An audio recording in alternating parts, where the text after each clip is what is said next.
कानपुर के शिवराजपुर की एक बिजनेसमैन की फैमिली जो 13 दिसंबर को एक फैमिली फंक्शन में गई हुई थी, जब वह 14 दिसंबर को सुबह वापस अपने घर पहुंचती है लगभग 6:30 बजे, तो वह देखते हैं कि घर का मेन दरवाज़ा खुला हुआ है।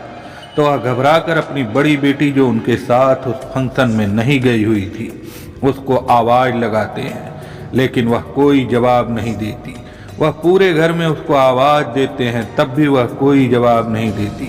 और जब अंत में वह उसके कमरे में जाते हैं तो देखते हैं कि उनकी बेटी अपने बेड पर लेटी हुई थी, लेकिन वह तब और चौंक जाते हैं जब वह देखते हैं कि उनकी बेटी के शरीर पर कोई कपड़ा नहीं है, वह निर्वस्त्र थी। तब वह घबराकर उसको हिलाते हैं तो उनको पता चलता है कि उनकी बेटी अब इस दुनिया में नहीं है। लेकिन बेटी की इस हालत को देखकर वह घबरा जाते हैं, क्योंकि उनकी बेटी एक तो निर्वस्त्र थी और दूसरे उसका शरीर अकड़ चुका था। वह सोचते हैं कि उनकी बेटी के साथ जरूर कोई बहुत ही गलत कार्य हुआ है, क्योंकि यह नेचुरल मौत नहीं दिख रही थी। और अगर यह नेचुरल मौत नहीं है तो फिर बेटी की मौत कैसे हुई? क्या उसकी मर्जी से वह कार्य हुआ या फिर जबरदस्ती उसके साथ ही काम हुआ है? पूरी कहानी जानने के लिए कहानी में अंत तक जरूर बने रहें।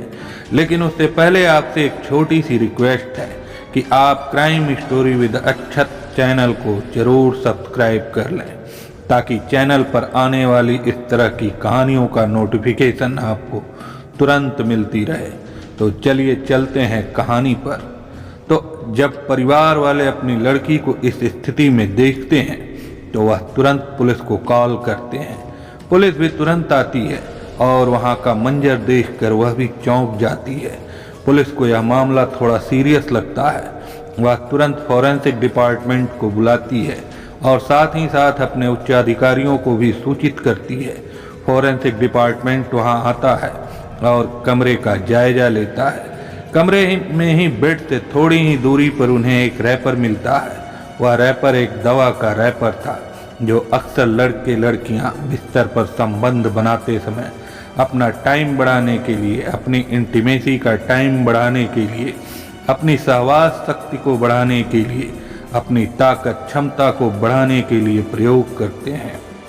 इस रैपर को देखने के बाद पुलिस को थोड़ा थोड़ा यह मामला समझ में आने लगता है और उसके बाद वह पूरे कमरे और पूरे घर की तलाशी अच्छे से लेते हैं। और उस तलाशी में लड़की के बेड के पास ही उन्हें कंडोम के पैकेट मिलते हैं। अब पुलिस अच्छे से समझ जाती है कि यह मामला क्या है, क्योंकि यह मामला चोरी डकैती या लूट का नहीं था, क्योंकि घर में से कोई भी सामान चोरी नहीं हुआ था और न ही कमरा अस्त व्यस्त था। उसके बाद लड़की की बॉडी को पुलिस पोस्टमार्टम हाउस भेजती है। कुछ दिन बाद लड़की की जब पोस्टमार्टम रिपोर्ट आती है तो उसमें पता चलता है कि लड़की के साथ संबंध बनाया गया है, लेकिन वह भी उसकी सहमति से, क्योंकि लड़की के शरीर पर जबरदस्ती करने जैसा कोई निशान नहीं था और जो कुछ भी हुआ था वह उसकी सहमति से हुआ था। और जब यह बात पुलिस वाले परिवार वालों को बताते हैं तो परिवार वाले शॉक्ड हो जाते हैं, क्योंकि उनकी बेटी बहुत ही शरीफ लड़की थी। उसका इन सब चीज़ों से कोई मतलब नहीं था। अब परिवार वाले यह जानने में लग जाते हैं कि आखिर यह घटना कैसे हुई और लड़की के साथ यह सब कैसे हुआ। इधर पुलिस इस केस की इन्वेस्टिगेशन शुरू कर देती है, क्योंकि घर में या घर के आसपास कोई भी सीसीटीवी कैमरा नहीं था, क्योंकि शिवराजपुर एक छोटा सा जगह है और ऐसी जगह पर खास करके सीसीटीवी कैमरे नहीं पाए जाते हैं।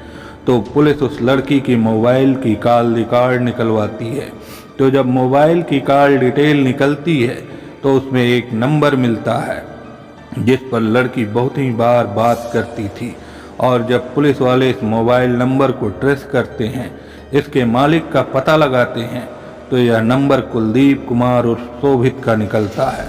अब पुलिस कुलदीप कुमार उर्फ शोभित को खोजती है और खोजकर उसे अरेस्ट करती है। जब पुलिस उसे पकड़ती है तो वह तभी रट्टू तोता की तरह चिल्लाने लगता है कि मैंने कुछ नहीं किया, मैं निर्दोष हूँ। और जब पुलिस वाले उसको पकड़कर थाने लाते हैं और उसकी अच्छी तरह से खातिरदारी करते हैं तब वह जो बताता है वह बहुत ही भयानक और शोचनीय होता है कि आज हमारे समाज में लड़के और लड़कियां यह क्या कर रहे हैं। तो जो शोभित पुलिस वालों को बताता है कि लड़की और उसका संपर्क फेसबुक के माध्यम से हुआ था और धीरे धीरे वह एक दूसरे से अपना नंबर आदान प्रदान करके बातचीत करने लगे। धीरे धीरे उनकी दोस्ती प्यार में बदल गई और फिर एक दूसरे से सेक्स करने की तलब उनको लगने लगी, लेकिन जगह के अभाव में वह करने में सक्षम नहीं हो पा रहे थे कि तभी लड़की के परिवार वाले 13 दिसंबर को एक फैमिली फंक्शन में जाने के लिए तैयारी करने लगे। लड़की किसी तरह उन्हें फंक्शन में न जाने के लिए अपने परिवार वालों को मना कर देती है और परिवार वाले भी सोचते हैं कि एक रात की तो बात है, चलो सुबह तो आ ही जाना है, तो वह लड़की को अकेले छोड़कर जाने के लिए तैयार हो जाते हैं। इधर लड़की शोभित को फ़ोन करके बता देती है कि आज की रात वह घर में अकेली है और वह शोभित को बुलाती है मौज मस्ती करने के लिए अपने घर पर। शोभित भी नई उम्र का लड़का था और उसे भी इन सब मामलों की ज़्यादा जानकारी नहीं थी, तो अपने एक दोस्त से इन सब चीज़ों की जानकारी लेता है।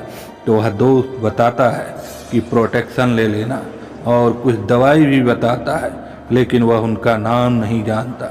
तब शोभित एक केमिस्ट की दुकान से टाइम इंक्रीज करने वाली दवाई लेकर उस लड़की के घर 8:30 बजे पहुंचता है और 8:30 बजे से लेकर सुबह के 3:30 बजे तक दोनों निर्वस्त्र होकर संबंध बनाते हैं। बीच बीच में उस लड़की की तबीयत गड़बड़ होती है, तो शोभित चूल्हा जलाकर उस लड़की को उस आग के सामने बैठाता है।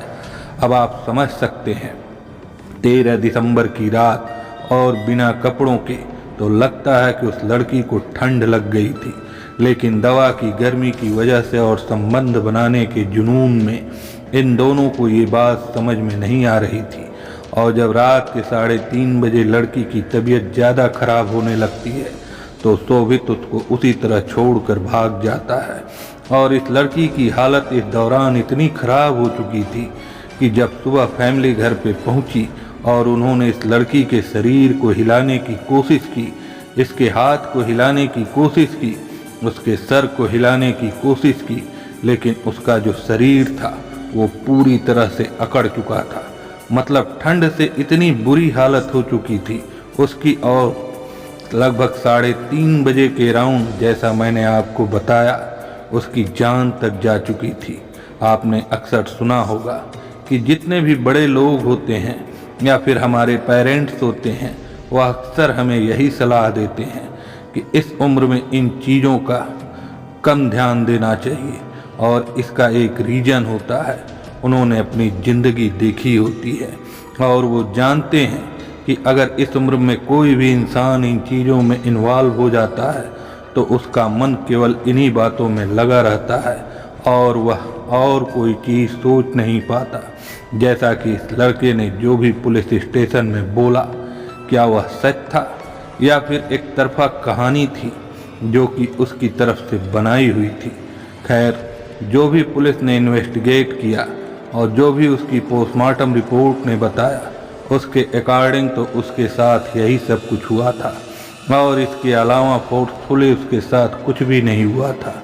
तो क्या यह जो लड़की जिसकी जान चली गई, कुछ हद तक यह भी रिस्पॉन्सिबल थी अपनी इस हालत की, या फिर सारा का सारा ब्लेम सिर्फ लड़के पे जाना चाहिए? आपकी जो भी राय हो आप हमें कमेंट बॉक्स में शेयर कर सकते हैं। इसीलिए माना जाता है कि इस तरह की एजुकेशन भी हमारे देश में बच्चों को देना बहुत ही ज़्यादा ज़रूरी है। हम सोचते हैं कि बच्चा छोटा है, उसको अभी इन चीज़ों के बारे में नहीं बताना चाहिए, लेकिन ना बताएं तो वह अक्सर इस तरह की गलतियां करते हैं और इस गलती की कीमत उनको अपनी जान से भी देनी पड़ती है। तो अगर आपको इस कहानी से कुछ सीख मिली हो तो आप हमें कमेंट बॉक्स में ज़रूर बताएं। तो मिलते हैं अगली कहानी में, तब तक के लिए नमस्कार।